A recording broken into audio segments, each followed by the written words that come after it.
আসসালামু আলাইকুম। জাহাপুর ফসলের মাঠ থেকে সকলকে শুভেচ্ছা জানাচ্ছি। আমি মোহাম্মদ জাহাঙ্গীর হোসেন। এখানে দেখতে পাচ্ছেন একসাথে অনেকগুলো কৃষক কাঁধে কাঁধ মিলিয়ে কাজ করছে। এরা সবাই পেঁয়াজ ওঠাতে ব্যস্ত। আজ হঠাৎ করে সকাল থেকে মেঘলা আকাশ, যে কারণে চিন্তায় পড়েছে।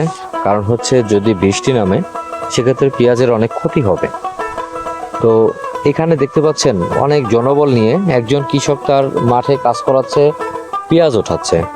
কেউ পেঁয়াজ মাথায় করে নিয়ে যাচ্ছে, আবার কেউ পেঁয়াজ ওঠাচ্ছে। আসলে এই বেশ কয়েকটা দিন গেছে, অনেক গরম, অনেক রৌদ্র ছিল, কিন্তু আজকে একটু আবহাওয়াটা ভালো হলেও আশা করি বৃষ্টি যেন না নামে। বৃষ্টি নামলে কৃষকের অনেক ক্ষতি হবে। এখানে একটা জিনিস চিন্তা করেন, বাংলাদেশের ভিতরে ফরিদপুর জেলা প্রচুর পরিমাণে পেঁয়াজ ফলন হয়, এটা আপনারা সবাই হয়তো জানেন। আমাদের ফরিদপুর জেলার মধুখালী উপজেলার জাহাপুর ইউনিয়নে আমাদের গ্রামে তার ব্যতিক্রম নয়, প্রচুর পরিমাণে পেঁয়াজ উৎপাদন হয়। তো কৃষকের বর্তমান অবস্থা, পেঁয়াজের দাম অনেক কম। পেঁয়াজের বাম্পার ফলন হলেও পেঁয়াজের দাম কিন্তু নেই। এখন কিন্তু 800-900 টাকা মন পেঁয়াজ হয়। আপনি একটাবার চিন্তা করেন, এই কৃষকগুলা প্রতিদিন রোজ কাজ করে হচ্ছে আপনি 800 টাকা। তো একজন কৃষক যদি তার ক্ষেতে থেকে পেঁয়াজ উঠে বাড়ি পর্যন্ত নিতে হয়, তাহলে তাকে কিন্তু অনেক টাকা গুনতে হবে। সেক্ষেত্রে যদি পেঁয়াজের দাম 1400-1500 টাকা মন হতো, তাহলে হয়তো কৃষক বাঁচত। কিন্তু এখন এমন একটা পরিস্থিতি তৈরি হয়েছে যে পেঁয়াজের দাম কম হয়, কৃষক একটু হতাশা। বন্ধুরা, আপনারা যারা আমার এই ভিডিওটা ফেসবুক পেজে দেখবেন, অবশ্যই আমার পেজটা ফলো দিয়ে রাখবেন। আর যারা আমার ভিডিওটা ইউটিউব চ্যানেলে দেখবেন, অবশ্যই আমার ইউটিউব চ্যানেলটা সাবস্ক্রাইব করবেন, পাশে থাকা বেল আইকনটি বাজিয়ে দিবেন নেক্সট ভিডিওর জন্য। আর আমার ভিডিওটা যদি ভালো লাগে অবশ্যই বেশি বেশি করে শেয়ার করে রাখবেন। আপনারা আমার ভিডিওটা দেখতে থাকুন, অবশ্যই ভালো লাগবে। তবে একটা কথা না বলে পারছি না, তেল নিয়ে তেলবাজি শুরু হয়ে গেছে।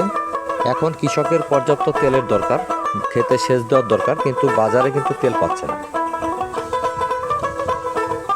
ভাই, কি পেঁয়াজ লাগাইছেন নাকি আপনি নিজে? না, আপনি নিজে লাগাইছেন নাকি? থেকে হ্যাঁ, এবছর পেঁয়াজ লাগান নাই? তো পেঁয়াজ তো মাশাআল্লাহ কথাগুলি উঠবে না। পেঁয়াজের দাম ফাটাফাটি দাম, তো এতে লাগাই নি। যদি সরকার একটু দাম বাড়ায় দেয় তাহলে লাগান যাবে না। তা আপনি পেঁয়াজ লাগান নাই কে? লাগাই নেই, দাম বেশি। আপনার তো কৃষি কাজ করেন। করলি তো কি ক্যাশ নাই, ক্যাশ। তো এখন পেঁয়াজের দাম কি অবস্থা? এখানে বাজারে যে 700-800, 700-800 মন, হাই ভালোটা 900। 900। আর কিষেনে মাইনা 900-1000, তাহলে সেই কি হইলো? এক মিনিটই তো তারে বেঁচে গেল। একদম আজকে রোজ কত করে লাগছে এক একজনের? 800 টাকা রোজ। পেঁয়াজের দাম যদি 700-800 টাকা মন হয়, তাহলে কৃষক পুষবে কেমনে? কৃষক কেমাই আছে, আমার ভিডিওটা কেমন লাগলো অবশ্যই কমেন্ট করে জানাবেন। দেখা হবে অন্য কোনো নতুন ব্লগ ভিডিওতে। এই প্রত্যাশায় সবাই ভালো থাকবেন। আসসালামু আলাইকুম।